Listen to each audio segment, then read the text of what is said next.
So I wonder, have you ever been in a situation, or wondered what it would be like to be in a situation where you were one of the first people on the scene of a tragedy or an accident or an emergency? Now, I don't know how many nurses we have. Do we have any nurses in the room? Okay. So if you're a nurse or a doctor, you're used to it. But if you're not, and you're the first person on the scene, what would you do? Would you just call 911? Would you get out of your car or walk over and assist the person, try to stop the bleeding? Would you go over and pray with the person and try to encourage them while we're waiting for more help to come? What would you do? Here's the truth. You probably don't even know what you do until you actually get into the situation. Unless you've been trained to do it like a doctor or EMT or something like that. Because if you haven't been trained, you haven't been conditioned to have a response already built into your system, then you don't know what you're going to do. You're going to go into that situation. You're going to be confronting something you've never seen before, and you don't know what you're going to do. And you're going to have to rely on something we call faith. Because at those moments, those are divine appointments, believe it or not. When you're one of those first people in a situation where there's a tragedy or a crisis, and you happen to be carrying the presence, if you're a Christian, you're carrying the presence of God with you into that situation, and you are the first person on the scene, then God is speaking to you, as we talk about hearing God, right? God is going to speak to you. I guarantee He will speak to you if you're listening. He will speak to you because He wants to use you to bring His presence into that situation and to bring His kingdom and His power and His peace into a situation where everybody else is losing it. And so what's crucial at those moments is to have your ears tuned. If you have been learning how to listen long before you get there, but when you get in those situations, if you've been learning to listen to God, when you get into those situations, you can trust that that voice you hear in your spirit is something that's going to propel you to do the right thing. And then you'll look back on it and say, wow. I'm going to tell you a story a little later on about one of those situations that happened to me. But before, I want to just kind of build up to this. God has actually made you and me for moments like that. He has created us and prepared us for moments when we get to carry His presence into situations where He's needed. And those are the times that we have to learn to train ourselves for those moments. Every day is a preparation for those moments. Every day is a preparation for tomorrow. Every time I hear and obey the voice of God, it's like doing my homework for what's going to happen next. And so if I get in a habit of listening to God and obeying His voice and listening to His promptings and responding to His promptings, and I hear run 6 steps forward and I can't see what's in front of me, I do it because I'm doing it by faith. When God tells me to jump, and I don't know where I'm jumping, I can do it because I've learned to trust Him in all those little things. Many of you might remember the story of David, and he got ready to fight Goliath. Most of you kids know the story. But adults, we don't really know the story very well, because do you know what David said to Saul when Saul objected to him, this young boy going to go fight a giant? You know what David said to Saul? He said, "The Lord was with me when I fought against the lion and the bear, and He will take care of this uncircumcised Philistine who dares to mock the armies of God." He had learned to trust God in all the little things, to hear His voice, and to respond to God in all the small things, so that when the big thing came, he was prepared. And his whole life was built on taking steps of faith and built on other steps of faith. So every step of our lives is a choice. If you're following along here, we'll insert, this is your first point. So you want to follow along and fill in the blanks. I would encourage you to do that because it helps you remember. It engages you in the process. Remember, that's part of what we called listening last week. Listening is learning how to write down and respond and to do active listening rather than being passive and just go, I can close my eyes and listen to them. No, don't close your eyes. God, raise my voice so you can hear me. Okay. Every step of our lives is a choice to either live by faith or to live by sight. Every step of our lives as a Christian is it really a step of faith. I mean, our lives is a life of faith. What we live is a life of faith. They tell me that farmers live a life of faith because every year they plant not knowing what's going to come up, what the weather's going to hold, and everything else. And they're right. Because farming is a life of faith. You're trusting that all the elements that go into this, and you're trusting in the mercy of God to provide everything you need so that it'll happen. But how you live in those moments will affect what happens to you tomorrow and what you're going to do tomorrow. And so we're going to look at a couple of biblical characters today that God spoke to and used. And they doubted God enough to even question him as to whether or not it's what they were supposed to do. Now, the stakes were really high for these characters because they included risking their lives and their livelihoods to obey God. And there were no rewards like you might think about, okay, they'll get a reward at the end. No, the only reward I get is knowing that I obeyed God and got to see him work. And so the first story comes from the book of Acts, a fellow named Ananias. And before I tell him about him, let me tell you the situation that he's about to step into. Jesus has already ascended to the Father. Some historians say that several years have passed, and now the Jewish leaders are vigorously persecuting the Christian church. And a fellow named Saul, different than King Saul, okay, this is New Testament Saul, who was well studied and zealous for basically for his religious beliefs, he begins arresting Christians all over the place. And he's really feared because he's merciless in the way that he persecutes Christians. Now, some of you might be familiar with the story of Saul. He's traveling to Damascus to go arrest more Christians, and you know what happens? He gets struck by this bright light, and he hears a voice, and everybody else who's with him, all they hear is thunder, but he hears God speaking to him. And he gets up from the ground, and he's blind. Now, you talk about being blindfolded, but this is not a blindfold you can remove, and everything's better. He is blind. And he goes, his friends take him all the way to Damascus, and he gets in the city, and they leave him there. And he spends the next 3 days, he refuses to eat or drink anything. That's pretty desperate, would you say? He's in a desperate situation. Because he has nothing. I can imagine not eating for 3 days. That's something I can imagine. I can't imagine not drinking for 3 days. So he's desperate. He is so repentant and broken by his encounter with the living God that he is like, God, I deserve to die. I mean, that's basically where he's at. And you want to see what else God's doing? At the same moment this is happening to Saul. I'm going to read the scripture to you. In Damascus, there was a disciple named Ananias. And the Lord called him in a vision. Ananias, yes, Lord, he answered. And the Lord told him, go to the house of Judas on Straight Street and ask for a man from Tarsus named Saul, for he's praying. In a vision, he has seen a man named Ananias, that's you, come and place his hands on him to restore his sight. Lord, Ananias answered, I have heard many reports about this man and all the harm he has done to your saints in Jerusalem. And he has come here with authority from the chief priests to arrest all who call on your name. But the Lord said to Ananias, go, this man is my chosen instrument to carry my name before the Gentiles and their kings, before the people of Israel. I will show him how much he must suffer for my name. Then Ananias went to the house and entered. Placing his hands on Saul, he said, Brother Saul, the Lord Jesus, who appeared to you on the road as you were coming here, has sent me so that you may see again and be filled with the Holy Spirit. Immediately, something like scales fell from Saul's eyes and he could see again. He got up and was baptized, and after taking some food, he regained his strength. Let's just stop for a moment because there's some things in here that, as we're talking about hearing God and listening to God and encountering God, there's a couple of things in here that we probably aren't used to because you and I don't see a lot of visions. I don't know how many visions you may have had in your life, but I probably have had one or two that I could maybe classify as visions. My wife has had several concerning our kids, and they're the ways that God speaks to us.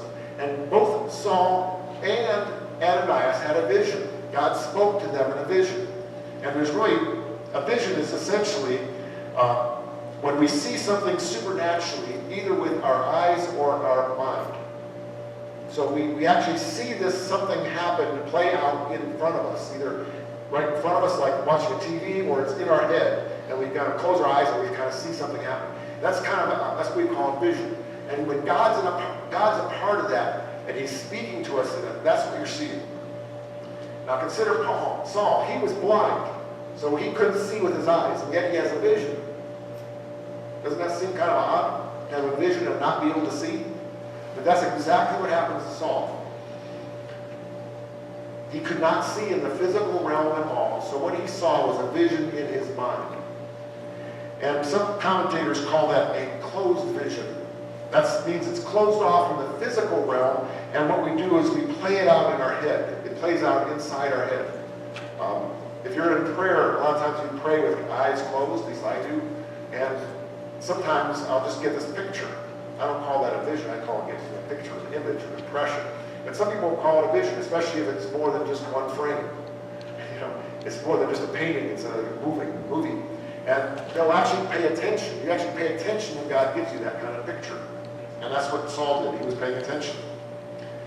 Now, in the book of Revelation, the Apostle John has this incredible vision that he writes almost the entire book of Revelation based on this vision, this encounter that where he's caught up into heaven.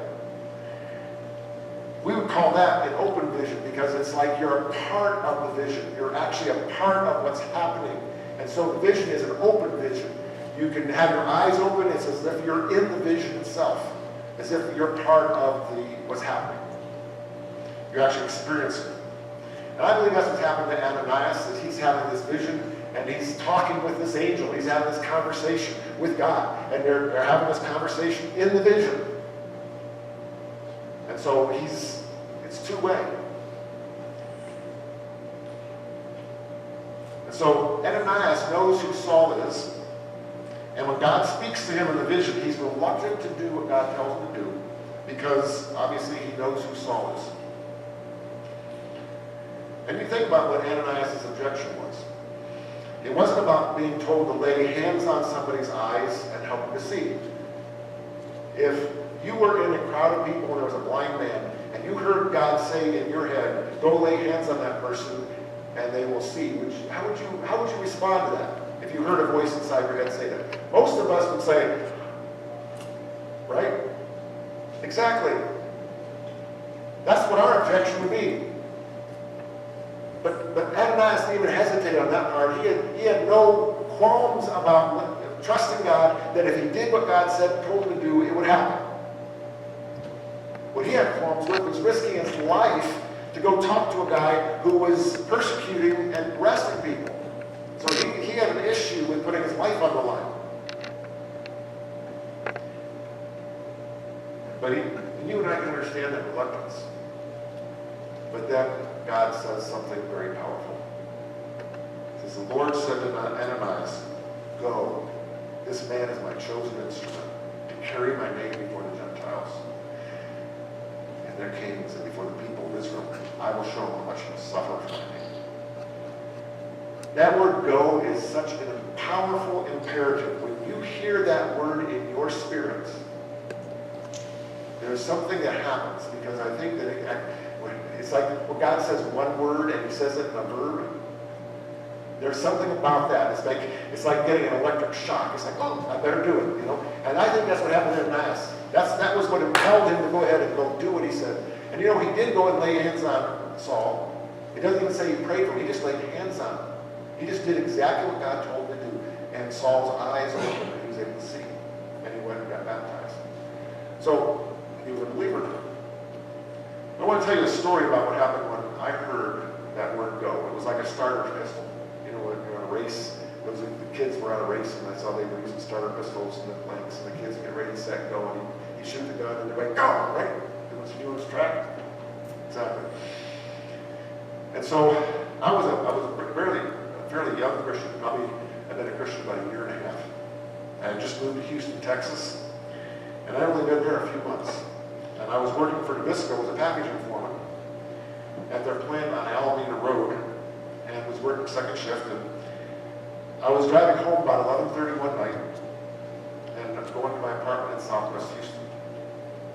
And I was at a 6-lane road, getting ready to come. I just came up to a stoplight. I can tell you the exact street. It was Farnborough Boulevard and Braeswood Boulevard, where they came together in Houston. And that doesn't mean anything to you, but this is how etched this is in my head. I'm sitting there, I have my windows down in my beater car that I had no air conditioning in Houston. That's a tough place to live without air conditioning, even at 11:30 at night. And I'm just sitting there, and I hear gunshots. I hear hear a gunshot in the parking lot across to my left. And the big shopping center, there's a grocery store, a big shopping center. So I look, and I see 3 young people running across the parking lot towards a housing project. And it was a pretty good distance away, probably 300 yards away. You could just barely make out figures running away, but it was obvious they were kids because they were really fast. And something in my spirit said, go. It was as if God had said, go. And I was like, what? I pulled the left lane, made my left turn, went in the parking lot, drove in. And as I pulled into the parking lot, I see a man laying on the ground, a black man laying on the ground, and he's kind of going like this. And he's been shot in the back of the head.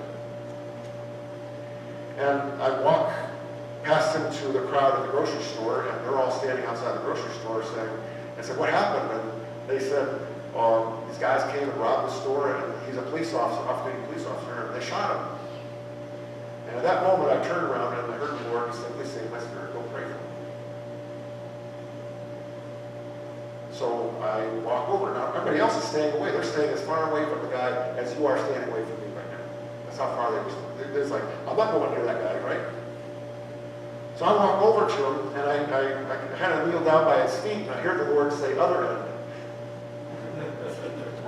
So I go by his face, and as I lean over to ask if I could pray for him, he locks eyes with me.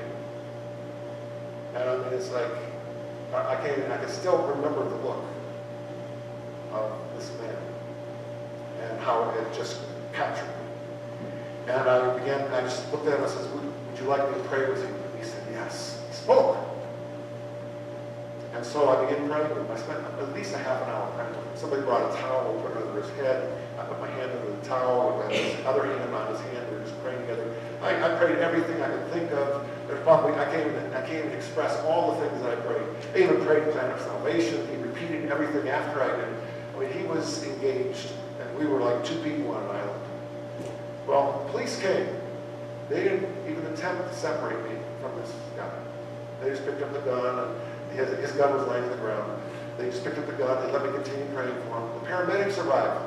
There they find out what's going on. They look at his head. I'm still praying with him. They don't tell me to leave him alone. The helicopter, the lifeline, lands in the parking lot. And the people get out with a stretcher, and they load up the stretcher while I'm still holding his hand, still praying with him. And as we walk to the helicopter, I finally let him go. Now, does that sound surreal? Okay. I've relived this hundreds of times as I recount it in my mind. So I go home. After I told the police I didn't see anything, I go home. And finally, in the light of day in my apartment, I can see blood and other things on my hands. And realize that I just been in a situation that was way outside of my control, my realm, anything that I never thought I'd be part of. Found out the guy did recover, at least he did recover. He gave a shot in the back of the head. And God used me. I was a young Christian. I mean, I went and walked with God for about a year and a half. I had no idea God was going to call me into ministry. And you think, well, that's what pastors do. I wasn't a pastor at the time. I was just like you and me. I mean, everybody here, no different than anybody in this room who walks with God, listens for his voice in the morning, reads the Bible, prays, and goes on each day trying to hear God and trying to walk with him. I'm no different. And God used me like that. And that was one of the most elementary events of my life. As I think about how God likes to use us and how he wants to use us, he desires to prepare each one of us for moments like that when he can whisper to us, go.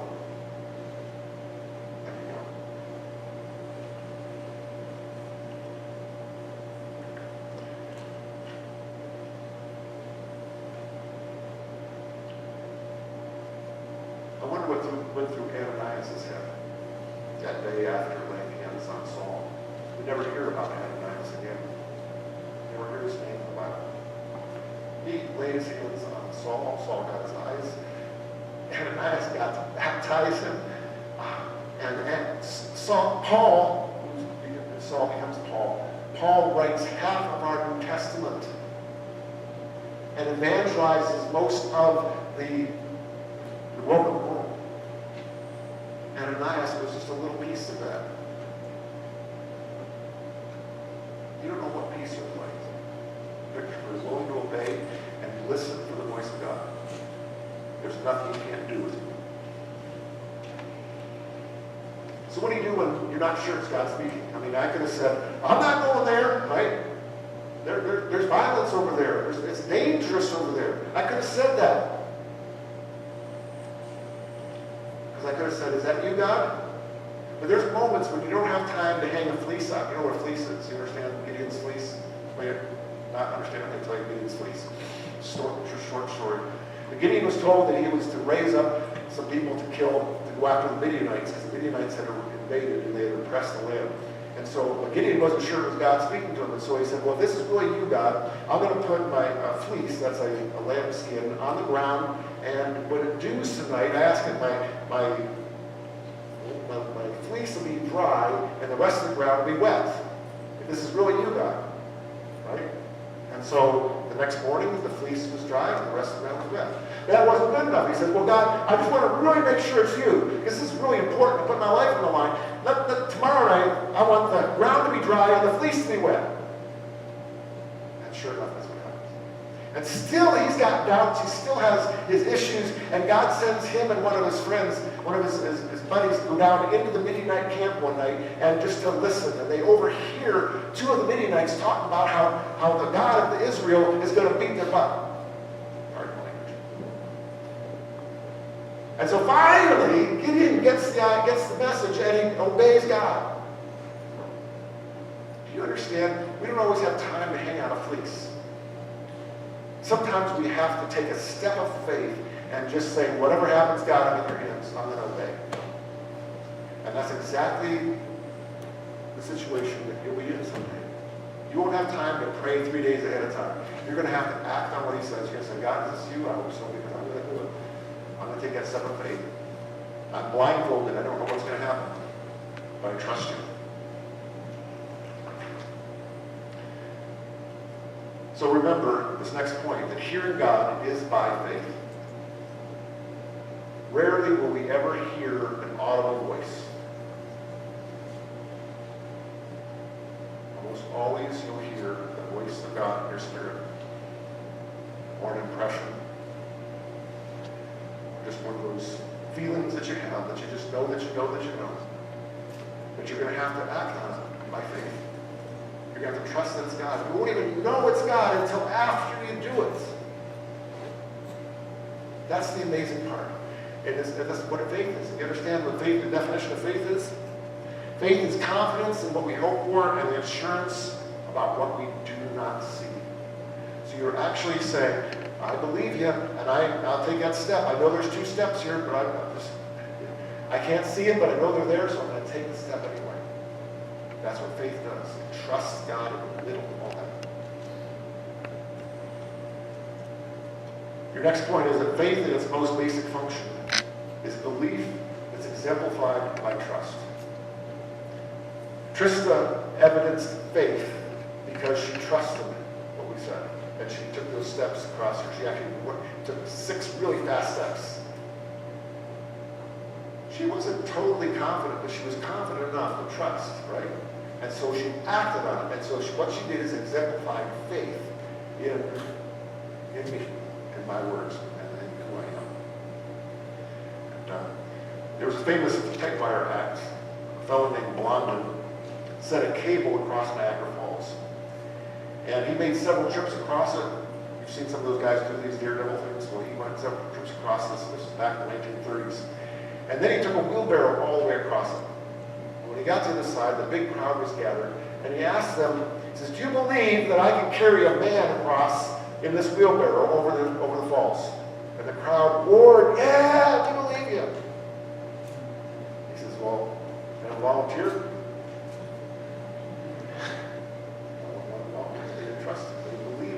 So they believed him up here, but they didn't believe him here enough to place their life in his hands. And that's what God calls us to do. He calls us to believe him enough to put our lives in his hands, to get in the wheelbarrow and trust that he'll get us where we got to go. That's what faith really is. See, a lot of us think, well, I believe that God exists, therefore I must be a believer. No, you're not. The devil believes that God exists, and he shakes with fear. So understand that mental assent is not faith. Faith is trust expressed in action. And so when we really believe that God is God and that what he says is what he says, then we act on it and we watch what happens.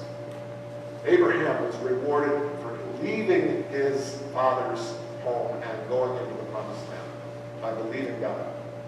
He wasn't rewarded for believing God and sitting there. He was rewarded for believing God and going. And so he exemplified his faith by his actions. So the question I have this morning is, what kind of faith are you expressing in God?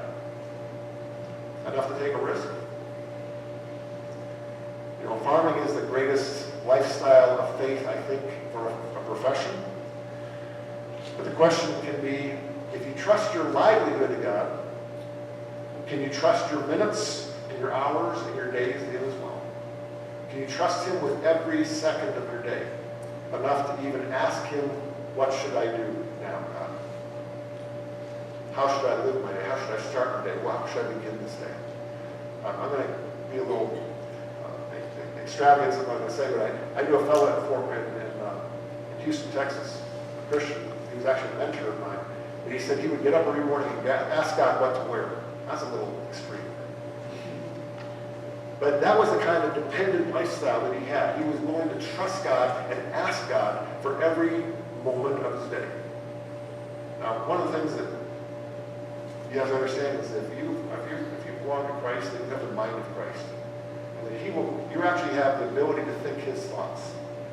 Because he dwells inside of you. And if he gives his thoughts to you, then you can trust him. As long as they're not your thoughts. You know, your thoughts may be carnal thoughts. You can trust your spirit to speak the truth to you. And so you can take those steps. You don't actually always have to pray about what do I wear. You can get up and just kind of know that you know that you know. You know what I'm saying? That's sometimes the way you live as well. But it starts with intentionality. And if you aren't having a regular journey, a regular walk with God, where you're reading the scriptures daily, where you're listening for his voice, then you're not in a position to hear God. So learn to walk in those little things. Get that quiet time before him. Learn to listen to him. Learn to depend on him. And when he does speak to you, journal it. So you can say, that was God. And share that with a brother or sister in Christ. Share that with your spouse. Because that's really important that somebody else know what you just heard, because it boosts their faith as well. So here's kind of a hypothetical. We have a couple farmers in here. So if God were to tell you today, if he was to give you a vision or he was to speak to you and says, I want you to do farming in a different way than you've ever done before. I want you to do something you've never done before, do a whole different methodology for farming. How would you respond?